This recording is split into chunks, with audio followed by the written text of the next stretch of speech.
58, and Saul said to him, "Whose son are you, young man?" Again, the inquiry is made of who David's father is. This, along with the unusual use of the word elem, or young man, tends to favor the notion that the accounts are categorically placed. Even within this chapter, they're categorically placed. There's nothing that follows almost anywhere in a chronological sense. How much more over the entire narrative? Saul wants to know what family he belongs to, and verse 58 finishes with, "So David answered, I am the son of your servant Jesse, the Bethlehemite.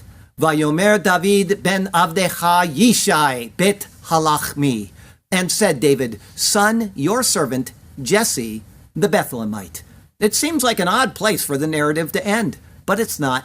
Saul needed an answer to whose son David was, but we needed an answer to who David is. It is this David who is the son of Jesse, and it is this Jesse who, according to Ruth chapter 4, is the son of Obed. And it is this Obed who is the son of Boaz, the husband of Ruth, of whom the book of Ruth is written. The names are important because they keep taking us back to earlier stories. The father of Boaz is Salmon, who was married to Rahab the harlot. Each time the Bible focuses on someone, we have to remember that we are reading something that was documented and already known to the people. The book of Joshua detailed who Rahab was, and the story eventually goes back to Perez and Zerah, who came from Judah. The importance of these final verses of this chapter mean one thing to Saul, but they mean something entirely different to those who want to know what God is doing in redemptive history. With the events of David's life now being recorded, the next generation would have another clue concerning the promised Messiah.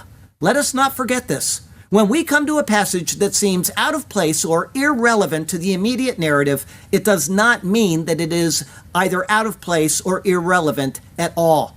We have discovered why it is important to know who David's father is from these final verses of the chapter.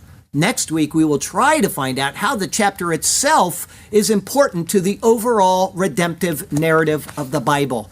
It is great that an unprotected youth slew a giant all by himself in the Valley of Elah. But unless that story has some greater significance, it is just a curious story.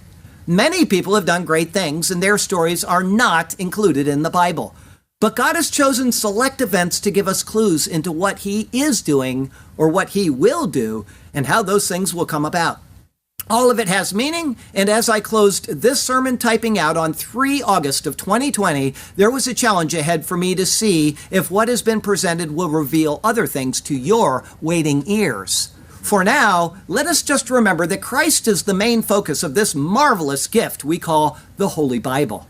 Even if nothing else comes out of the story from today, and I'll tell you right now, a lot more came out of the story, we can know that David's heroics are recorded, and he will eventually become the king of the nation. From there, covenant promises will be made to him concerning his house and his successors, including the greatest of them, our Lord. David was a person of faith, even from his youth. He trusted with all of his being that he would prevail because he trusted in his God that it would be so. For us, we're on the other side of the cross. If David could have such marvelous faith and confidence in his God from such an obscure perspective of God's overall plan, shouldn't we have so much more? I mean, really, think it through. Let us trust in the Lord, have confidence in his promises, and stand fast in our faith. David pleased God. We too can please him. And the way it is so is to believe his word. And so let us do so to his glory.